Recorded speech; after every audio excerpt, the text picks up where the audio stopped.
저는 이제 기후위기가 식수위생 사업에 미치는 영향에 대해서 발표드릴 김현석이라고 합니다. 반갑습니다. 전체적인 좀 개론적인 내용을 많이 다뤄주셨다고 생각이 드는데, 저는 이제 그 분야들 안에서 식수위생이라는 그 특정 부분에 대해서 조금 말씀드리려고 하는데요. 오늘 좀 날씨가 좀 많이 덥고 또 비도 많이 와가지고 좀 많이 다운되어 있는 것 같아요. 전체적으로 저는 개인적으로 좀 약간 여름 분위기에 맞게 PPT를 조금 짜왔는데, 저는 세 꼭지로 오늘 제 간단한 소개를 좀 드리고, 그리고 기후위기가 식수위생 사업에 미치는 영향, 그리고 저도 좀 비슷하게 마무리가 되는 것 같습니다. 시민사회단체 연대의 중요성이라는 주제로 마무리를 해보려고 합니다. 간단하게 제 소개를 좀 드리려고 하는데, 저는 여기 앉아 계신 분들보다 경력이 그렇게 많지 않을 수도 있고, 어떻게 보면 개발협력에 대해서 그렇게 경력이 뭔가 자랑할 만큼의 경력 되진 않는데, 저를 소개한다면 식수위생 분야로 개발협력 해보자 하는 꿈많은 청년이다라고 소개해드리고 싶고, 현재 일은 분해부 국제사업본부에서 하고 있고요. 공부를 같이 병행하고 있는데, 영국에 있는 러프버러 대학에 있는 워터 매니지먼트 포러 디벨롭먼트라는 코스를 같이 공부를 하고 있고, 흔히 말하는 이제 온라인 코스라고 표현하기도 하고, 공식적으로 디스턴스 러닝이라고 표현하기도 합니다. 오늘 말씀드릴 내용이 좀 많아가지고 이 정도 하고 바로 본론으로 넘어가도록 하겠습니다. 기후위기가 식수위생 사업에 미치는 영향이라는 주제로 제가 말씀을 드리고 싶은데요. 여기서 말하는, 참고로 머신 이제 워터 세니테이션 앤 하이진이라는 용어로 식수위생이라는 것을 용어를 지칭하는 것이라고 알아주시면 감사하겠습니다. 본격적으로 시작하기 전에 제가 여러분들께 짧은 질문을 한 3가지만 드리려고 하는데, 여러분들 혹시 물 하면 어떤 것이 떠오르는지 저는 개인적으로 궁금합니다. 물을 마실 수도 있고요. 이제 우리가 씻을 때도 필요하고요. 또 여러분 좋아하시는 이제 커피를 마실 때도 필요하고, 여러 가지 물품을 만들 때도 필요합니다. 참고로 저희 대한민국 사람이 하루에 쓰는 물의 양은 평균 약 300리터 정도가 된다고 합니다. 굉장히 많은 양이죠.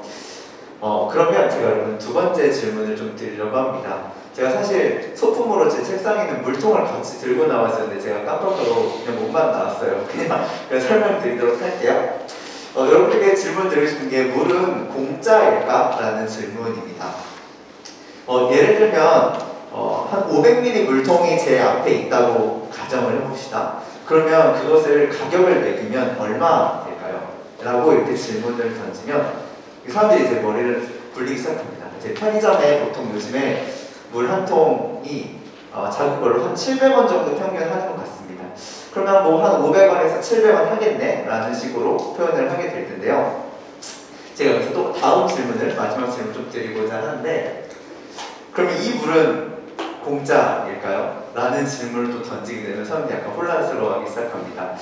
방금 전에 이제 우리가 하루에 한 300리터의 물을 쓰고 있다고 했고, 한 생수병 하나가 제가 갖다 놓으면 한 700원 정도 할 거다라고 이제 잠깐 생각을 해봤는데, 그럼 요 사진에 있는 요 물을 보고 저거 한 2억 정도 하겠네 라고 이렇게 말하실 분은 아마 없을 것 같아요. 왜냐면 저 물은 누구나 왠지 접근 가능하고 누구나 왠지 사용해도 모를 것 같은 물이고 그렇기 때문인데, 제가 오늘 드리고 싶은 말은 뭐냐면, 방금 보여드린 사진처럼 강물이나 지하수 같은 수원은 공짜일 수 있습니다. 그런데 우리가 그 물을 이용하려고 이제 끌어오고 또 이제 수처리하는 그 과정, 수처리하는 그 모든 과정은 일종의 서비스의 영역입니다. 이 서비스는 재화의 영역이고요. 저희는 그래서 이 서비스 비용을 지불하고 있는 게 되는 거겠죠. 그래서 이제 워시파트에서 이제 가장 큰 데이터를 제공하는 JMP라는 WHO 유니세프 공동 모니터링 JMP라는 기관이 있는데, 여기서도 이제 식수 공급을 나누는 레벨을 이분들이 나눴어요. 나눌 때 서비스라는 단어를 사용하기 시작합니다. 가장 상위 단계가 Safely Managed Water Service, 그 다음이 Basic Water Service, Limited Water Service, 이런 식으로 나눠집니다. 그래서 여기서도 이제 서비스라는 과정이 그 이름이 붙기 시작하는데, 오늘 주제는 뭐냐면, 기후변화와 기후위기는 앞으로 이 서비스의 과정을 더욱더 어렵게 해서 비용을 상승시킬 것이다. 그리고 지금도 상승하고 있다라는 것을 좀 말씀드리고 싶고요. 이것의 이제 원인은 여러 가지가 있지만 제가 오늘 3가지 정도만 가져왔어요. 첫 번째는 지하수 이슈고요. 두 두 번째는 위생시설 이슈고, 세 번째는 자연재해 문제입니다. 하나씩 좀 설명을 드릴게요. 이제 누구나 생각하실 수 있는 이제 기후변화로 인해 직접적으로 연관되는 지하수 문제인 지하수 고갈 문제에 대해서 먼저 설명드리겠습니다. 높은 평균 기온과 장기간 가뭄은 얕은 대수층을 쉽게 말라버리게 합니다. 그래서 이제 아시아권들에서 이렇게 얕은 대수층을 이용하는 시설들이 참 많은데 그분들이 갑자기 물이 끊기게 되는 일들이 일어날 수 있고요.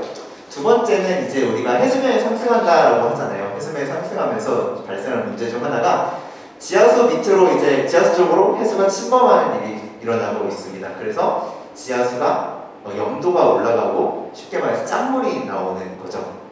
근데 이거는 단순히 지하수뿐만 아니라 토양에도 영향을 미쳐서 농업에도 농업 생산량에도 문제를 미치게 하고 있습니다. 우리가 일하는 이제 개발도상국에서 갑자기 이런 일이 생겨나면 굉장히 많은 지역 주민들이 피해를 입게 되는 현상이 발생하게 될 텐데 제가 한 가지 사례를 좀 가져왔습니다. 제가 얼마 전까지 이제 모잠비크 사업을 담당을 했었는데 모잠비크가 딱 보다시피 해안가에 위치한 국가이죠. 여기가 이렇게 바다로 딱 둘러싸여 있는데 저 동그라미 친 지역 사업 지역이 이제 해안가랑 조금 떨어져 있음에도 저기서 짠물이 계속해서 나오고 있었습니다. 갑자기 이제 핸드펌프나 이런 식수시설에서 주민들이 짠물이 나온다. 그러니까 그 물을 먹지 않고 강물이나 짚수를 마시고 있는 거죠.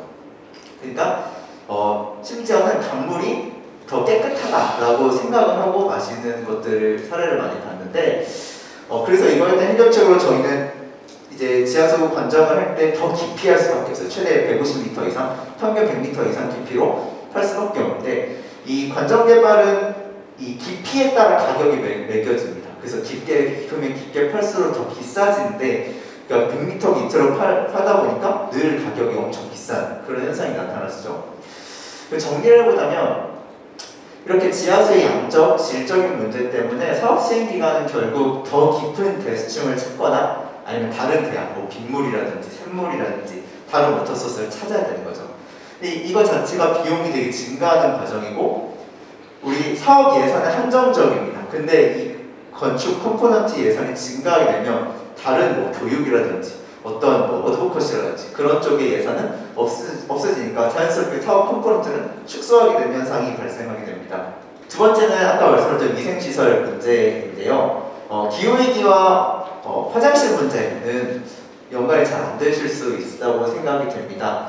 근데 제가 사하라나 아프리카 시골 지역의 세니테이션 현황, 즉 화장실 현황을 좀 갖고 와봤는데 가장 밑에 진한 초록색으로 되어 있는 게 이제 세이플리 매니지드 단계인데 여기에 뭐냐면 물이라고 생각하시면 돼요. 그냥 물을 내렸을 때 사무소 시스템이 너무 잘 되어 있어서 알아서 잘 처리가 되는 이제 단 19%만 저 시스템을 이용하고 있다고 보시면 되고 제가 박스를 친 77.5%에 해당하는 요 구역은 화장실이 없거나 야외 배변을 하거나 아니면 있는데 남들이랑 이제 쉐어해서 쓰거나 공동으로 쓰거나 하는 비율을 말해요. 100명 중 77명 이상인 거죠. 그럼 이분들은 어떤 화장실을 주로 쓰느냐라고 했을 때 이런 화장실을 주로 사용합니다. 저는 이제 일을 하면서 공교롭게도 변 사진을 매일 봅니다. 그런데 가장 이제 여러분 보시 편한 사진을 제가 모형으로 좀 가져와 봤어요. 흔히 우리가 얘기하는 푸세식이라고 표현하기도 하고 재래식이라고 표현하기도 하는 그 필라트린이라는 화장실 형태인데 이렇게 변을 지하에 이제 가져서 모으는 형태인 거죠. 근데 만약에 저 화장실에서 저런 화장실 사용하는 지역에서 비가 너무 많이 와서 홍수가 난다. 그러면 어떻게 될까요? 당연히 오른쪽에 있는 사진처럼 넘쳐서 이제 변이 둥둥 떠다니게 되는 현상이 일어나게 됩니다. 그러면 어떻게 되냐? 당연히 이제 콜레라 같은 수인성 질병을 당연히 창궐하게 되고요. 수원의 오염까지 이제 연결되는 현상이 됩니다. 즉 기후 위기와 기후 변화 때문에 이런 열악한 위생 시설들이 많은 개발도상국에서 열악한 위생 시설이 곧 수원의 오염으로 연결되는 이 지역들이 점점 비율이 높아져가고 흔해진다는 거죠. 이런 문제가 또 있고요. 그러면 우리가 이 위생 문제는 어떻게 해결해야 되느냐라고 봤을 때 이 세니테이션 체인이라는 게 있습니다. 이거는 이제 배설물을 안전하게 모으고 운반하고 처리해서 깨끗하고 또 안전하게 이제 버리는 이런 과정을 전적인 과정을 말하는데 이렇게 세니테이션 체인 자체가 완성되어야지 수원도 안전하고 또 우리의 위생도 지키는 이런 현상들을 다 누릴 수가 있습니다. 그래서 안전한 위생시설과 함께 세니테이션 체인이 완성되어야 되는데 딱 봐도 너무 힘들겠죠. 딱 봐도 돈이 굉장히 많이 들고 품이 굉장히 많이 들고 시간도 굉장히 많이 드는 과정입니다. 저도 언젠간 이 활동을 꼭 해보고 싶다라고 이제 계획을 하고 있는데 굉장히 많은 비용이 개인적으로 좀 예상이 됩니다. 마지막으로는 이제 자연재해에 대한 대응인데요. 강수량이 높아질 경우와 강수량이 낮아질 경우에 어떤 식수위생시설이 안전해질까, 리질리언스가 더 높아질까라는 건데요.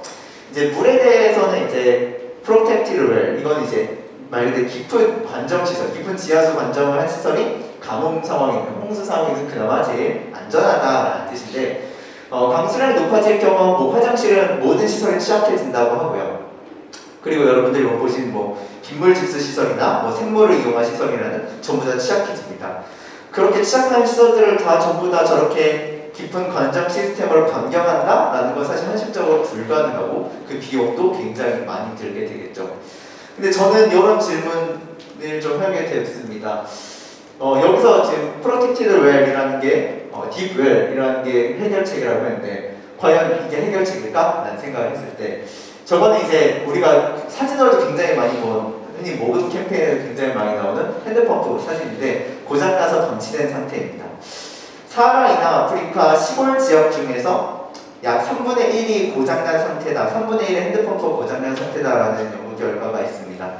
3분의 1이 저런 상태라는 거죠. 저런 상태라면 어떻게 되느냐면 이제 오염된 물, 즉 비가 많이 오거나 홍수가 나거나 할 경우 저 오염된 물이 저 밑에 층으로 관리가 되지 않을 경우 저 밑으로 스며들어서 저 밑에는 이제 지하수로 연결되는 파이프가 있잖아요. 자연스럽게 지하수를 오염시키는 그냥 관이 되는 거예요. 그래서 저게 오히려 주민들의 깨끗한 물을 마시라고 설치한 시설이 오히려 지하수를 오염시키는 통로 역할을 하고 있는 거죠.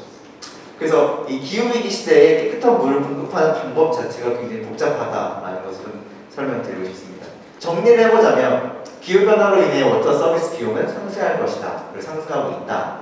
그것의 이유는 세 가지를 가져왔는데 지하수의 양적, 질적인 문제로 깨끗한 수원 탐색 어렵고 위생시설 문제가 폭우, 홍수를 통해 수원 오염의 주 원인으로 작용하고 있으며 잦은 자연재해에 대응하기 위해는 시설 및 추가 방문책까지 필요하다.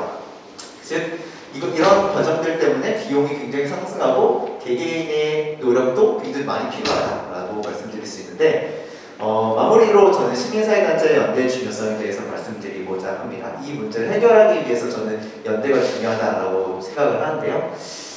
많은 흔히 NGO 단체, CSO 단체에서 일하는 청년으로서 작은 불만이 있는데 혼자 할 수 있을 거라고 생각하는 게 좀 문제라고 생각합니다. 왜냐하면 시민사회단체들이 많은 ODA 사업을 운영하고 있지만 시민사회단체들의 그 고질적인 문제가 저는 있다고 생각합니다. 개인적으로 제가 일하는 곳에 약간 비판하는 자리가 되는 것 같기도 하는데 저는 크게 네 가지를 가져왔어요. 일단 돈이 없습니다. 어디든 예산이 한정되어 있다라는 건 당연히 예상 가능한 거고 전문가 부재는 또 역시 너무나 만연합니다. 그리고 기관별로 역량이 다 다르죠. 그리고 기관별로 할 수 있는 사업들도 다 다르고 그리고 저는 저 네 번째가 가장 큰 문제라 생각하는데 노하우를 비공개합니다. 사업 계획서 하나 공유하는 것 자체가 약간 큰 보안 이슈를 건드리는 것처럼 약간 이렇게 품고 있게 되죠. 그래서 저는 그렇게 노하우라고 할 것까지도 없는 것 같은데 굳이 이거를 우리가 이렇게 꼭꼭 숨기고 다른 단체에게 공유하지 못하고 약간 이런 태도들이 저는 좀 적합하진 않은 것 같은데 그래서 이런 태도들 때문에 제가 아는 분이 이런 얘기를 하더라고요. 우리는 개발 협력을 하는데 개발도 없고 협력도 없는 것 같다라는 말씀을 누군가 했었습니다. 마지막으로 정리를 해보자면 기후변화에 대응하는 식수위생 활동은 예산과 시간이 많이 소요됩니다. 단체별로 산재된 활동은 지금까지 해오던 사업의 반복이 될 뿐 한 지역에서 여러 단체가 연합해 여러 세니테이션 하이진을 동시다발적으로 개입해야 된다라고 저는 생각을 합니다. 즉 이 말은 현재 지금은 한 기관에서 하나의 OD 사업을 따서 개별적으로 수행하는 과정입니다. 근데 이 하나의 OD를 따는 과정에서 다양한 역량을 가진 그 기관들이 하나로 묶여서 하나의 사업을 담당하게 된다면 그래서 예산을 더 늘린 사업이 개발이 되고 함께 동시다발적으로 자신들이 강점인 부분들을 한 지역에서 투입을 한다면 오히려 효과적이지 않을까. 기후위기 시대에서는 한 기관이 절대 하나 할 수 없다고 저는 생각이 듭니다. 그 큰 임팩트를 나눌 수도 없고요. 그래서 저는 이번 포럼 주제가 기후위기 기회로 만들 수 있을까인데 개인적으로 되게 잘 만든 주제라는 생각이 듭니다. 저는 기후위기가 서로 간의 한계를 인정하는 기회가 되었으면 좋겠습니다. 기관들별로, 시민사회단체들별로 자신들의 한계를 인정하고 서로 연대하고 공유하는 기회로 전환되는 그런 시간이 되었으면 좋겠습니다. 마지막으로 제가 성경 구절을 하나 살짝 변경을 해서 말씀드리고 끝내려고 합니다. 서로 간에 협력을 해서 함께 이루는 선이 되는 그날까지 저희가 함께 노력했으면 좋겠습니다. 감사합니다. 혹시 질문 있으신 분 있을까요? 네. 없으시면 마무리 하도록 하겠습니다.